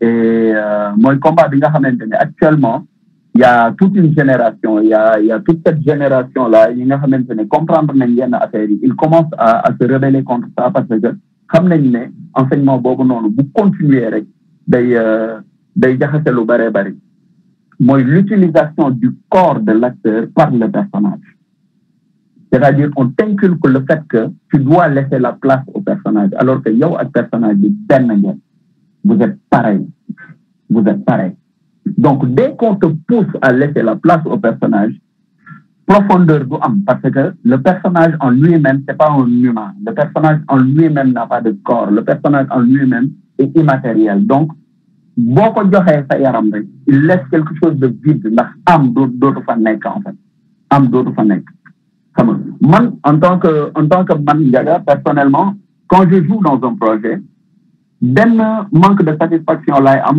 te manque de satisfaction boobu noonu c'est normal chez moi mooy que à chaque fois buñ ne coupé wala projet bi jeex na clap de fin et tout ce qui s'ensuit à chaque fois ce qui se passe chez moi mooy damay mere sama bopp parce que je sais que j'aurais pu faire mieux loolu moom c'est dans tous les projets amul benn projet boo xamante ne mos naa ko def aussi mais les personnages que j'ai interprétés c'est pas une frustration bu may am par rapport ak personnage yooyu manque personnage yi nga xamante ne amaguma ko mooy créer frustration parce que je veux des défis et j'en ai pas mais intervention wu kooku je pense que sens bële la jëm quoi mooy sensu formation bi ci boppam le fait qu'on dit que il faut que l'acteur laisse la place au personnage pour que le personnage puisse évoluer dans le film et tout ce qui s'ensuit c'est xam-xam la boo xamante ne tey par exemple man nanguma xam-xam boobu noonu par exemple par rapport ak li ma gëstu li ma jàng nangu ma xam-xam boobu xam nga c'est toi en fait c'est toi. ok mun naa ñëwaat. waaw. Socrate mun naa ñëwaat wala ma bàyyi gars. ayca bismillah. ok waaw dafa nekk waaw.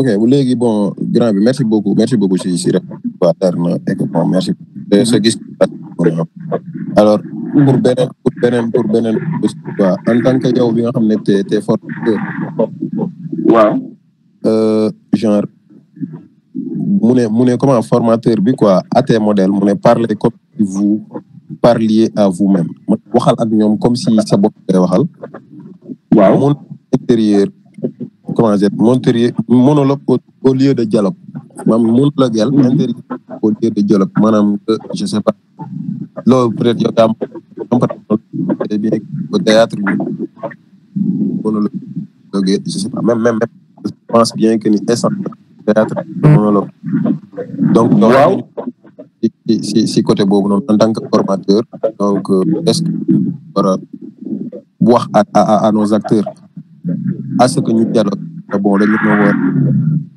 ñu puiser à je sais pas.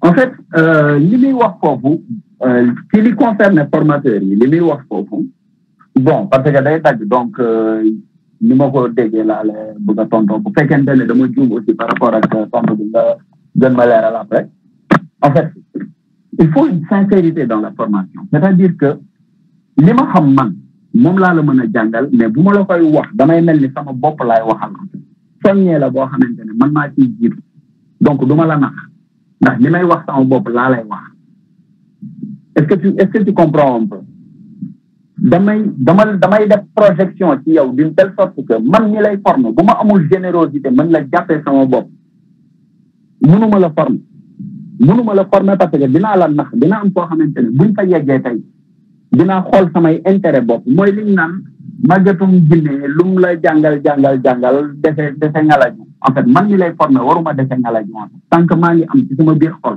benn xeetu ngalaju boo xamante ne dama koy dese mooy que ne dama la jàppee rival donc je ne pourrais pas te former léegi chez un acteur aussi acteur bi moom ci boppam ci muy jouer loolu en fait acteurs yi buñ nekkee ci benn projet dañuy mel ni équipe de foot la ñu wala équipe de basket la ñu wala équipe de nangam la ñu bu ma la yéenewul man li ma yéene sama bopp bu fekkente ne kii mooy jouer numéro 9 séquence bii tey par exemple cette séquence là c'est pas pour moi man damay embellir séquence bi mais séquence bi pour mettre en valeur tel personnage bi objectif bu séquence bi tel personnage moo ko war a atteindre man ma ne dee damay atteindre objectif boobu noonu li may def du baax bu may wax ak yow may jouer ak yow et tout ce qui s'ensuit li ma yéene sama bopp man ci énergie li ma yéene keneen doon ma ko jox wala keneen di ko partager ak man lu toll noonu laa lay jox wala ma jox loolu ko raw en fait il faut que je te donne tout il faut que je sois vrai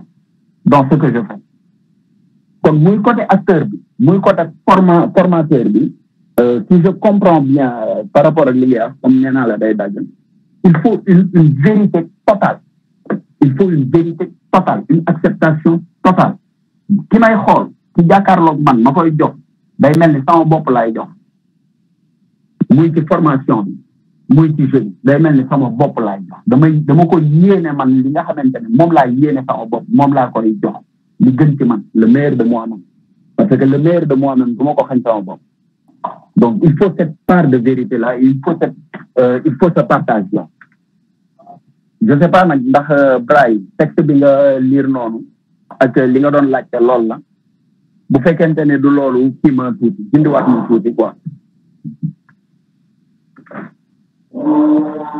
cool na man sa gis laa doon laaj rek sa gis laa dégg ci kii mais bon noté beaucoup en tout cas c'était un plaisir man aussi merci beaucoup. waaw yow moom xam nga yow am na lu ñuy wax ak lu ñu dul wax.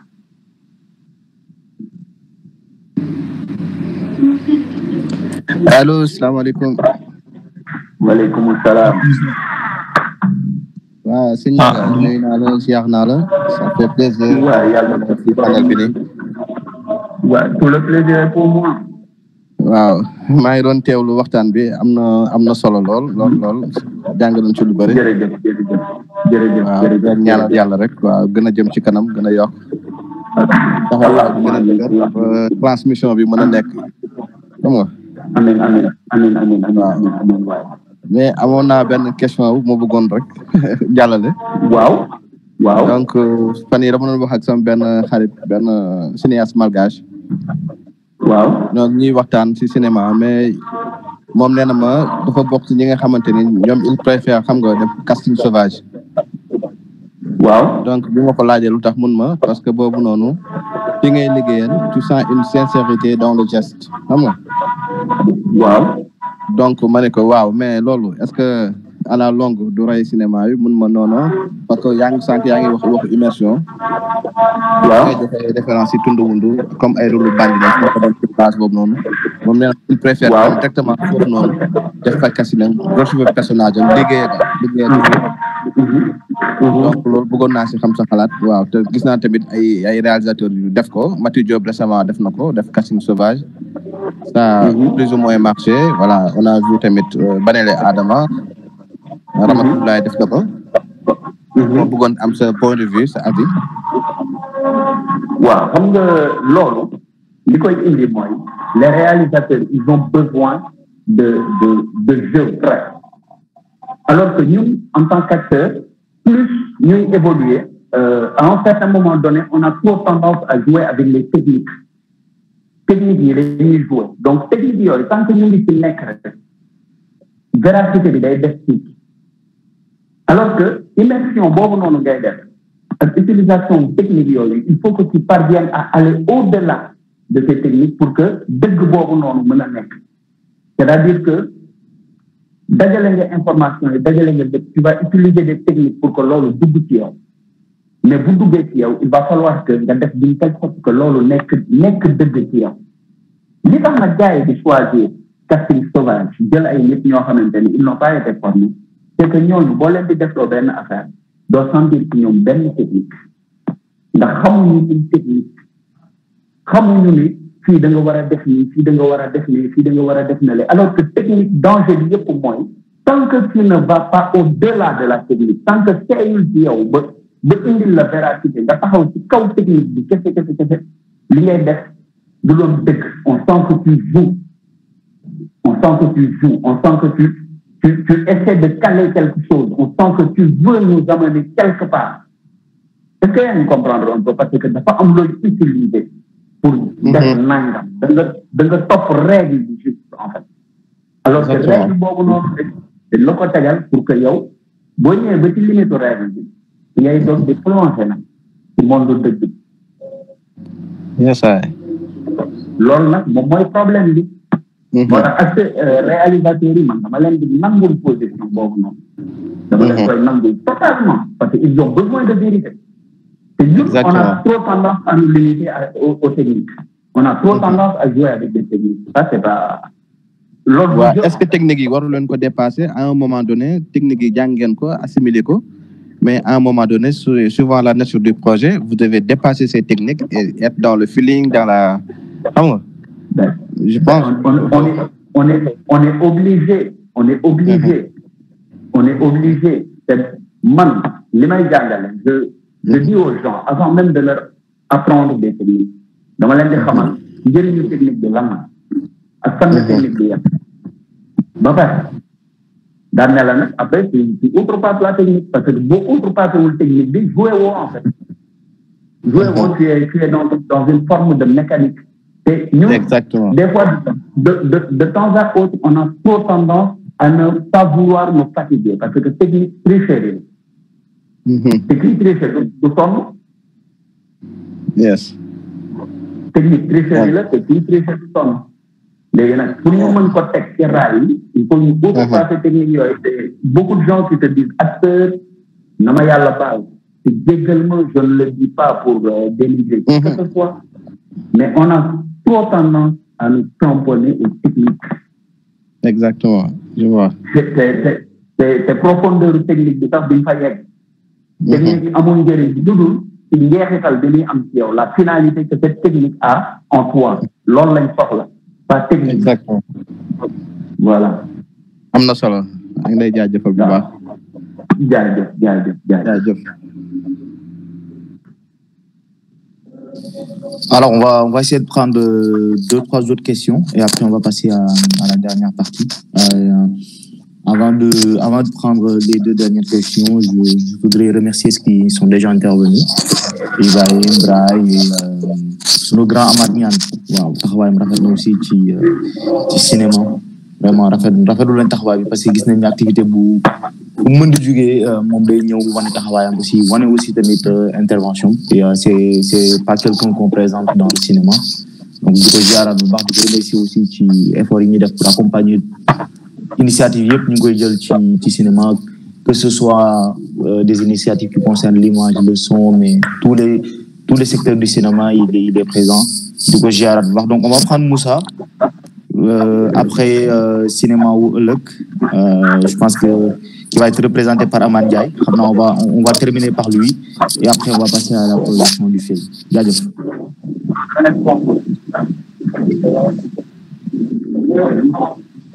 Asalaamaaleykum. Waaleykum salaam. maa leen di nuyu yéen ñëpp ku nekk ci turam ak ci santam di leen remercier di rafetlu bu baax l'initiative. Jërëjëf. Di féliciter aussi l'invité qui a été excellent et vraiment parfait sur toute la ligne quoi. Et il a excellemment bien répondu à toutes les questions. Alors man c'est Moussa Seydi, je suis cinéaste. Voilà, léegi je suis dans autre chose. Boo xam ne gisewul trop ak cinéma mais soriwuma cinéma parce que j'ai un pied et demi dans le cinéma toujours. C'est un demi-pied là, Guinée. Donc, bon, je vais pas revenir sur tout ce qu'il a dit parce que c'est excellent. J'ai juste 2 questions que je veux poser. Alors, la première question, c'est lui en tant qu'acteur. Est-ce que jouer avec des réalisateurs expérimentés, da ngay top uniquement ñoom lu ñu wax wala da ngay indi sa apport dans le jeu? Benen bi comment est-ce qu'il fait moom en tant qu'acteur buy dugg dans un personnage? On sait que parfois c'est difficile d'assimiler un personnage, mais moom buy dugg dans un personnage comment il fait? Après le jeu buy génn dans le personnage aussi comment il procède? Donc voilà, ce sont les 2 questions yi ma amoon posé ko. Je vous remercie. Jërëjëf. Deuxième question de moom neex na ma trop parce que c'est quelque chose de très essentiel. C'est d'habitude li ñu koy laaj bëriwul. Par rapport à la première question, en fait, jeu d'équipe la.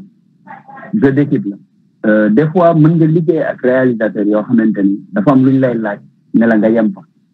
Mais tant que yaa ngi yem ci li nga xamante ne moom lañ lay laaj, pour man jouer woo sa partition. Ndax si on te choisit toi, c'est parce que dafa am lu ñu jàpp ne mën nga ko apporter par rapport à la vision du réalisateur qui n'est pas trop clair parce que réalisateur dina am lu muy gis dina am lu muy yëg dina am lu muy sentir mais ci kaw ligne fil rouge bi dina am loo xamante ne acteur bi yow loolu la ñuy xaar ci yow mooy comment est-ce que ban apport ngay am par rapport ak base bi nga xamante ne moom lañ la jox ndax réalisateur base la day def mise en scène am wax na la par rapport ak personnage bi sentir mais ban apport ngay am yow personnellement par rapport ak li nga xamante ne moom la la jox. Donc, tu es obligé nga indi dara yow tamit muy sa partition bi nga xamante ne da nga koy joxe. Sinon mën nañ choisir n'importe qui pour mu ñëw def dara. Sinon tamit du ñu ne tel acteur il est bon du ñu ne tel acteur c'est un performeur du ñu ne tel acteur c'est un tel acteur c'est un tel. Loolu moo ñuy différencier ñun en tant qu'acteur. Apport bi nga xamante ne moom la ñuy am ci projet yi à chaque fois bu ñu dénkee personnage jégal waaw. Deuxième question bi mooy man bu may dugg ci personnage ak bu may génn ci personnage, c'est-à-dire man samay point de sortie lay njëkk a travailler que point yi nga xamante ne moom lay duggee ci personnage. Instant bi nga xamante ne ci lay toll ci waajal créer personnage ci laa koy créer ay porte de sortie yooyu man personnellement ci samay wérd la nag ci samay wér de la nekk d'habitude du ma ko waxtaanee mais man ci samay wér de la nekk c'est-à-dire que mantra yi nga xamante ne man dama koy utiliser pour mën a xam ne ràññee exactement lan moo bokk ci man ak lan moo bokkul ci man ak man maay kan ak man maa dul kan muy samay point de sortie ak samay point d'identification am na acteurs yu mag yoo xamante ne benn bracelet lay doon am na acteurs yu mag yoo xamante ni leneen lay doon mais interrupteur boobu noonu moom ngay njëkk a créer avant ngay xool sax nan ngay duggee ci personnage bi il te faut une porte de sortie d'abord parce que loo amagul porte de sortie boo ci duggee amaana peut-être porte de sortie bi mën na la léegi nag comment est-ce que je fais man personnellement pour dugg ci personnage bu ma ko créer ba pare dans l'imaginaire et ce qui s'ensuit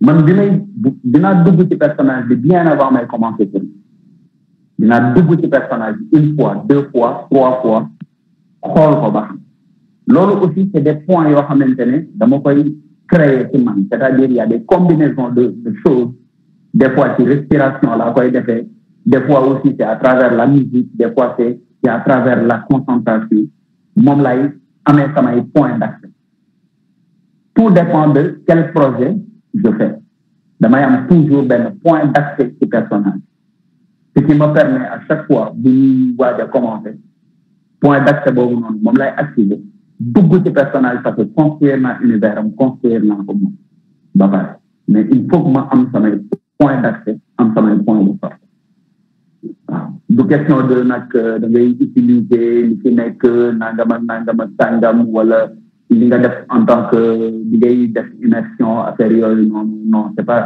pas réellement tout ça c'est pas réellement tout ça des fois day nekk par rapport à la respiration il faut que sama respiration fii damay concentrer ci lii saccadé sama respiration ci nangam concentré wu rek ci jibintu univers personnage donc di ci dugg moment boobu noonu quand tu me parles aussi je ne pourrais pas te répondre de façon en tant que Ndiaga Mbow je pourrais te répondre en tant que personnage man noonu laay def yenn yi nag bon nga jégal ma mais xam naa ne pour ma expliquer ko réellement nii dina xaw a jafe allô waaw est-ce que réponse boobu doy na la wala wow, ça va, je suis satisfait parce que moi en tant que réalisateur le jeu d'acteur il est important. Le personnage personnage c'est important. Parfois da ngay am ay acteurs yoo xam ne jour du mois dans le personnage ils ont bien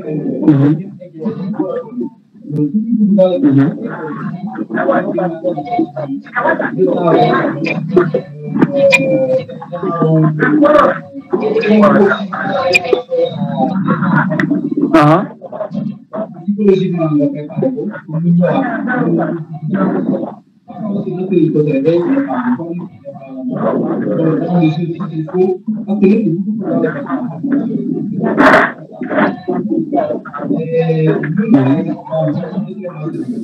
allô Moussa pardon Moussa on te reçoit pas bien wow.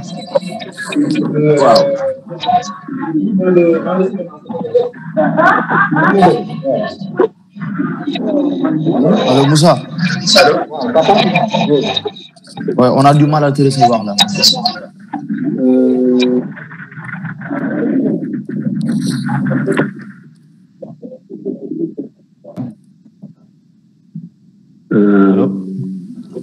Waaw. Est-ce que léegi ça va? Waaw, léegi ça va. waaw suñu mënoon a léegi ça va voilà waaw ngeen baal ma suñu mënoon gàttal rek parce que là le waaw non day gàtt waaw je disais que voilà je disais que dans le cinéma difficulté boobu la ñuy am quoi que nga am acteur boo xam ne day dugg dans le film carrément parce que problème technique yi léegi on les maîtrise quoi mais que acteur bi mën a dugg dans le personnage dans le jeu c'est ça qui est difficile et on a vu que dans beaucoup de séries ou dans beaucoup de films les gens ils jouent complètement faux quoi. Et bon, voilà, lui, il a bien répondu à la question. Donc, parce que, boy dougou si personnage, il faut le point de sortie d'abord. Bon, amener le point de sortie, ensuite, point d'entrée, beaucoup déterminé, ça marche, quoi. Mais en tout cas, félicitations. Donc voilà, je suis vraiment satisfait de la réponse. Vraiment. Merci. Bismillah.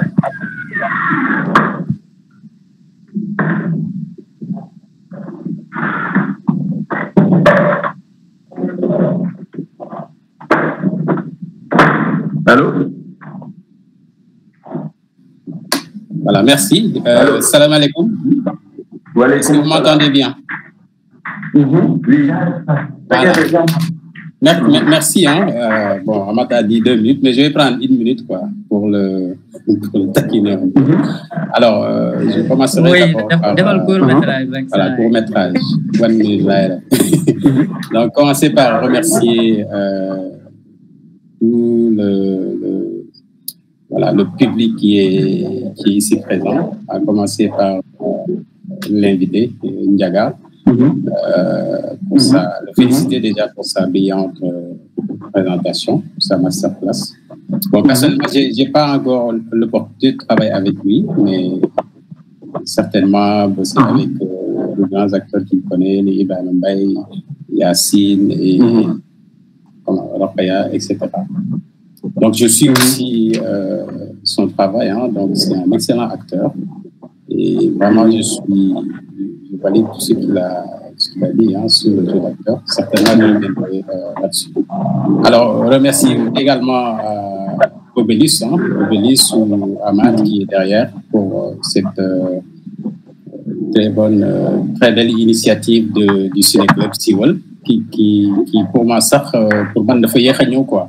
Parce que je pense que tous les acteurs du cinéma, quand le temps leur permet, là où ils sont, il faut faire une initiative comme ça pour partager, échanger, se rencontrer et créer des moments de cinéma comme ça. C'est très, très important pour la vitalité du cinéma sénégalais. Parce que moment vraiment, mais vraiment aller à l'essentiel. Donc, c'est vraiment très positif. Alors, j'ai une petite intervention, peut-être avant de vous laisser vous rendre la parole, concernant le rapport peut-être que les réalisateurs ont, ou qu'un réalisateur doit avoir envers un acteur, parce que je pense que tout ce que Ndiaga a dit est intéressant sur la construction psychologique du personnage. Mais je pense qu'en tant que réalisateur, il faut savoir d'abord ce que c'est qu'un personnage, de quoi il est fait, comment il fonctionne, du point de vue émotif, du point de vue du corps, mais aussi tout simplement du point de vue intellectuel. Il y a 2 expériences possibles. Soit on travaille avec ce qu'on appelle des first face, des gens qui n'ont jamais eu d'expérience par rapport au jeu d'acteur, qui ne se sont jamais présentés devant un écran. Et c'est peut-être lié à la question de Ahmad tout à l'heure. Moi, je pense que ça peut être une option artistique vraiment délibérée, parce que parfois aussi la philosophie du réalisateur consistait à trouver un visage vraiment nouveau pour apporter peut-être un certain nombre de sensations différentes que ce que rendrait peut-être un acteur très connu, etc. Donc, c'est un choix pour moi délibéré. Ils sont tout à fait légitimes pour le faire. Maintenant, on peut avoir aussi comme objectif de travailler suivant certains textes avec des acteurs, vraiment des acteurs doublés de comédiens vraiment confirmés, des gens qui ont appris le théâtre, qui ont été sur les planches, qui ont fait les scènes, qui savent aussi ce que c'est qu'un personnage psychologiquement, comment il respire, comment il se déplace, comment il fait ses expressions corporelles. Mais en termes de culture, je pense qu'il y a aussi fondamentalement 2 écoles qui s'opposent. Si on étudie un peu le théâtre, il y a l'école européenne, je dirais, inspirée du théâtre classique français, selon laquelle jouer, c'est en tout cas jouer un rôle, c'est-à-dire porter un costume. Après la représentation, bon, voilà, on l'enlève tout simplement. C'est comme si c'est en quelque sorte mentir entre guillemets. Donc on joue un rôle, mais à côté de cette école française, je ne vais pas entrer dans les détails, il y a aussi l'école américaine, essentiellement inspirée de l'Axtor Studio. Je sais pas si vous connaissez l'Acteur Studio. C'est un studio d'actorat qui a, on peut dire, formé les plus grandes stars du cinéma américain. Et la philosophie de l'Acteur Studio sort d'une inspiration de Lee Strasberg, qui a été formé par Stanislavski. Stanislavski, il est russe.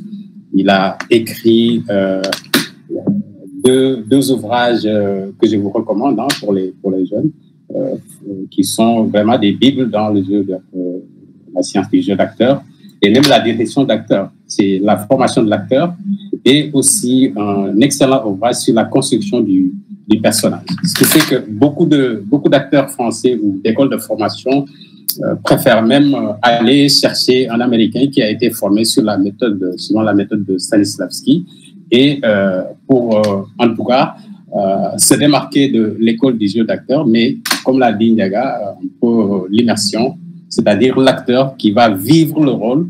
Il doit jouer un fou, il va se mettre dans une expérience tout simplement où il va approcher des fous, vivre comme un fou, ou en tout cas pour ressentir le truc. Alors là, jouer n'est plus le rôle, mais n'est plus un costume qu'on porte, mais jouer est une expérience vraiment qu'on vit avec des sentiments approfondis, etc. Alors on pourrait développer davantage, mais comme le temps n'est pas suffisant, je reviendrai peut-être tout à l'heure pour compléter. Merci. Juste pour fermer ce chapitre-là, de remercier ñëpp ñi nga xam ne bëggoon nañu intervenir aussi te temps bi xoj ñu mais xam naa ne dinañ amaat beneen occasion pour discuter ak Ndiaga. Ndiaga il est très disponible pour ceux qui veulent discuter avec lui hors panel. C'est quelqu'un de très disponible et on a vu tout son travail sur le cinéma. De vous remercier moi personnellement parce que Ndiaga c'est quelqu'un avec qui nous personnellement au Bélus on collabore avec lui depuis bientôt plus de 5-6 ans de façon très formelle, mais avant ça c'est quelqu'un qui ramène cet esprit Baye Fall dans le cinéma quoi. Il est très disponible et pour les jeunes qui veulent travailler avec lui, n'hésitez pas de le contacter sur les réseaux et au-delà de l'acteur qu'il est, c'est une personne humaine avec énormément de qualité. Donc voilà, Ndiaga daal ñu ngi lay remercier di la wax ne la voilà. Waruñ nga sax remercier yow ci kër gi nga bokk mais dañuy feddaliwaat rek voilà sa disponibilité di la wax ne la voilà que ça a été un honneur pour nous de te recevoir dans ce premier numéro et jëlee nañ ci xam-xam bu bëri jànge nañ ci waaw ñu ngi lay bàyyi xam naa am nga yenn obligation donc on va passer à la dernière partie de notre programme du jour, à savoir la projection du film qu'il a lui-même réalisé. Et ça nous permettra aussi de le découvrir dans une autre casquette. Jaajëf.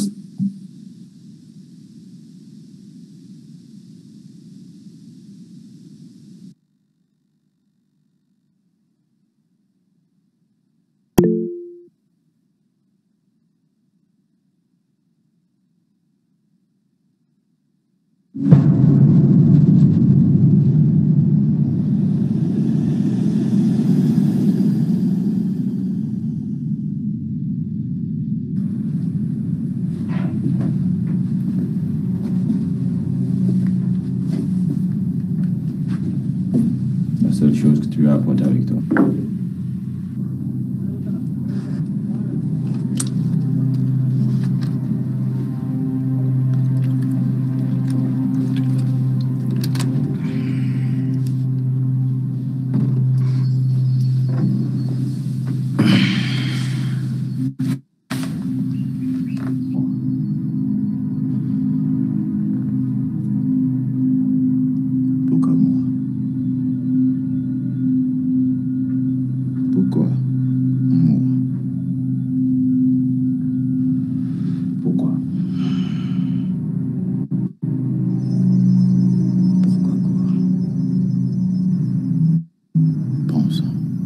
tué 99 personnes. 99 personnes. 99. 99. Peut-être. Personne. Alors, monsieur l'inspecteur, ne suis-je pas plus stylé que vous, mon inspecteur? Je pense que j'ai raté ma vocation. J'aurais dû faire inspecteur.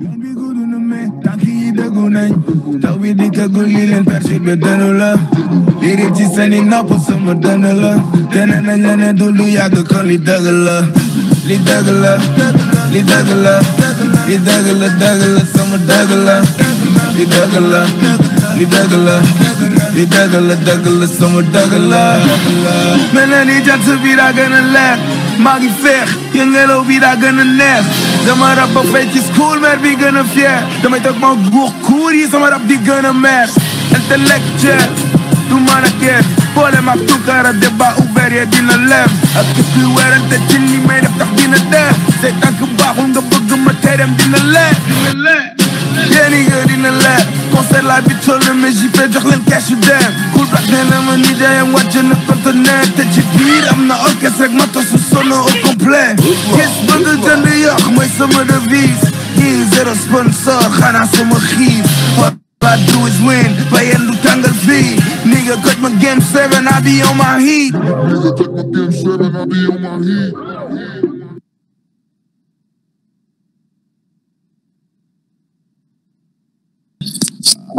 Merci Ndiaga encore une fois pour avoir partagé avec nous son expérience et aussi pour avoir partagé avec nous ce film. D'ailleurs, c'est un film qui lui ressemble bien dans la performance. C'est un acteur qui est beaucoup dans la performance. Donc, si vous avez vu un peu ça revient aussi au thème qu'on s'est choisi pour ce panel-là. Merci encore une fois à tous. Donc, là, on est bientôt à 2 heures de panel. Donc, je suggère à ce que je passe la parole à Ahmad pour donner ses impressions et éventuellement après, si on peut prendre 1 ou 2, 3 retours et après, on va fermer. Ok, bon, merci Socrate pour la parole. En tout cas, tel le dire, moi, je ne voulais pas que ça se finisse maintenant. Mais comme je l'ai dit en Wolof, le nerf du deuil, quoi. Peut-être, parce que c'est vrai qu'on a dañoo xaw a jéggi temps di trop sax mais bon entre passionnés yëfu Baye Fall moom xam nga tem ñu naan sow politique tey mais lépp ci biir la bokk quoi. Amath, on t'a perdu aussi. Son programme pour donner. Allô? Wow, là on te reçoit, ouais. Donc, c'est compréhensible de ce rendre pas mon programme. Et pratiquement, il a sacrifié son programme pour venir aussi programme. Mais dire qu'il a juste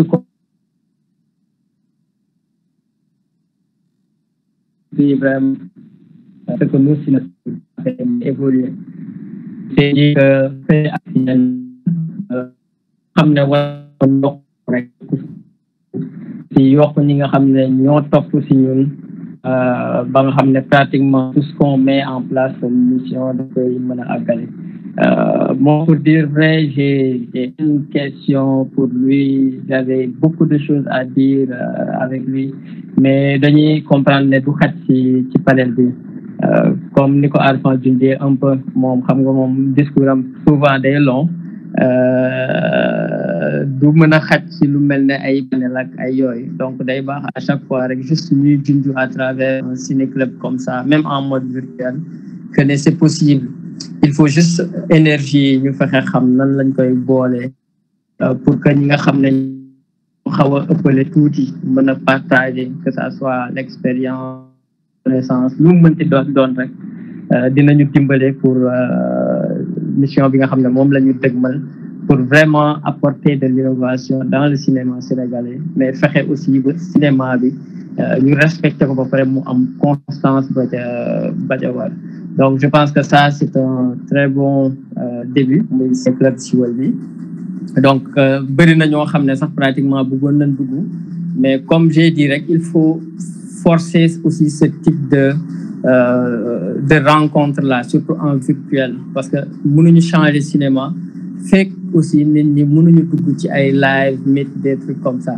Donc, il y en a beaucoup de nos doyens cinéaste parce que Arfan moo ci retient Arfan moom il est un cinéaste 3.0 mais ñu si bëri tey pour ñu dugg ci ay liens sax duñ ko mën wala dañ ko ñeme wala des trucs comme ça donc il faut qu'on sache aussi d'une part faire le pas donc jéggi lépp loo xam ne limite la si ñun pour que ñu mën a comprendre ne mën nañ def cinéma comme ni ko ñeneen ñi di defee en tout cas je vais remercier mënuma guddal lu bëri parce que temps bi niñ ko jégee doy na waar mais commencer déjà par remercier tous ceux qui ont été présents ak ñu bëggoon a ñëw te mënuñu ñëw mais surtout remercier l'équipe d'organisation parce que tey buñ toogee ba Ndiaga ku toll leen Ndiaga ñëw dugg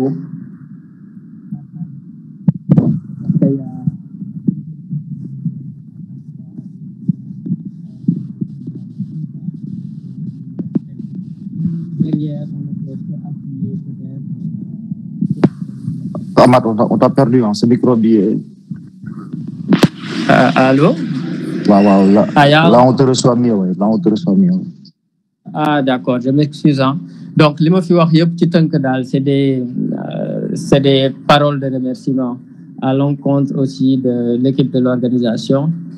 Mais surtout yow aussi Socrate di la remercier li nga doxalee surtout la séance d'aujourd'hui 100%, machallah. Et puis remercier aussi les têtes yi nga xam ne jot nañ dugg parce que c'est des gens yoo xam ne duñu n'importe qui duñu ay Amath Ndiaye duñu ay Ibrahima Wane quoi donc seen nañ ci ay ñoom Moussa doyen Moussa Seydi il y a eu Amath Niane il y a eu Arfan il y en a d'autres bon ku lim da ngay juum waaye donc ñooñu ñëpp aussi ñu ngi leen di xaar si programmation yi parce que ils ont beaucoup à partager avec nous te loolu la ñu soxla tey pour mën comme li ma doon wax sànq matal mission bi Ndiaga laa di tantôt ba léegi nii benn réalisatrice joxagu ko li mu soxla donc li mu soxla man pour man c'est une nouvelle génération qui va peut-être pouvoir les lui donner te génération boobu mooy ñun mooy yéen man maa ngi jëm mag mais surtout yéen il suffit tout simplement ngeen emmagasiner xam-xam bi nga xam ne ñoom ku si nekk am na ko fexe leen jëli xam-xam boobu et de toute façon si on reste unis parce que rester unis pour man nekkul lu ñuy wax rek parce que souvent on entend dire les cinéastes nan booloo mënuñu booloo en réalité pour des cinéastes lii la mooy tasante ci ay panel waxtaan discuter autour du cinéma ñi nga xam ne ñoo xaw a tane ci xam-xam jox ñi nga xam ne peut-être àggaguñ fa parce que xam-xam tamit question de bëgg la ak de temps la rek donc ku ko bëgg jox ko temps bi mu laaj tôt ou tard di ko am donc en tout cas le Ciné Club Siweul sa mission principale lii la faire en sorte indi ñi nga xam ne vraiment on compte sur eux par rapport à leur savoir-faire par rapport à leur expérience dans le domaine ñu ñëw partager ak ñun ñu seetaan ay films discuter autour des films mais surtout jël xam-xam bi nga xam ne moom la ñu soxla pour changer suñu cinéma en tout cas merci à tout le monde mais en particulier à Ndiaga on se sait xam na ne moom il n'a pas de temps et qu'il a sacrifié beaucoup de choses pour ce programme-là donc di ko remercier waat on va pas le remercier assez mais di témoigner lu ndaw rek ci moom encore une fois je sais que c'est quelqu'un d'extrêmement humble et c'est quelqu'un boo xam ne ñun suñu énergie yi pratiquement dafa xëccante quoi parce que moom aussi il a une énergie extraordinaire mu ngi benn flamme boo xam ne vraiment c'est de ça dont le cinéma sénégalais a besoin c'est un gars boo xam ne talent moom kenn dootu ko waxante mais je suis sûr que li mu war a jox cinéma moment bi joxagu ko donc il a eu raison de faire des essais de court-métrage man je le comprends bien parce que essais yi ñu mel ne man sama classe bi naan dañuy réaliser ay film essais yi dafa am lu mu leen di junj c'est un message qu'il donne au réalisateur la première fois que j'ai vu le film dama xaw a rus tuuti parce que benn moment j'ai eu un peu de sueur froide je me suis dit waouh ce gars-là a réussi quelque chose même si fekkee lu ndaw la que nous on n'a jamais su faire dans le cinéma sénégalais c'est pas trop dire je pèse bien mes mots mais lui je l'encourage encore dans ça peut-être dina ma dégg dans le replay parce que séance bi on veut quand même en faire un replay pour que ñi nga xam ne jotuñu woon mën a dugg mën ko suivre en intégralité. En tout cas, notre parcours va continuer. Je remercie encore tout le monde pour que cette cour accessante et on vous donne rendez-vous. Normalement, le programme se poursuit pour chaque week-end, mais pour les invitations, ce sera peut-être chaque quinzaine ou bien chaque mois. Voilà. Merci à toutes et à tous. Merci Socrate, je te rends la parole. Merci Ahmad pour l'encadrement et je remercie encore une fois toutes les équipes qui ont préparé cette première activité du Ciné Club. On est parfait parce qu'on est qu'au début, mais Inch'Allah, on va se parfaire encore une fois. Merci à ceux qui étaient là, merci à ceux qui voulaient être là, qui n'ont pas pu. Et voilà, une activité au Ciné Club. Voilà, sur ce, une bonne soirée et voilà, un bon dimanche.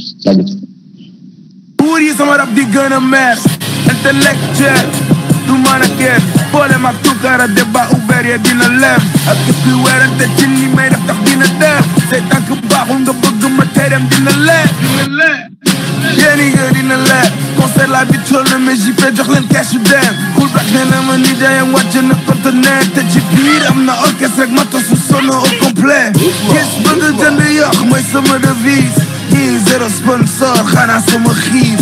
All I do is win, bayen du tàngal fii.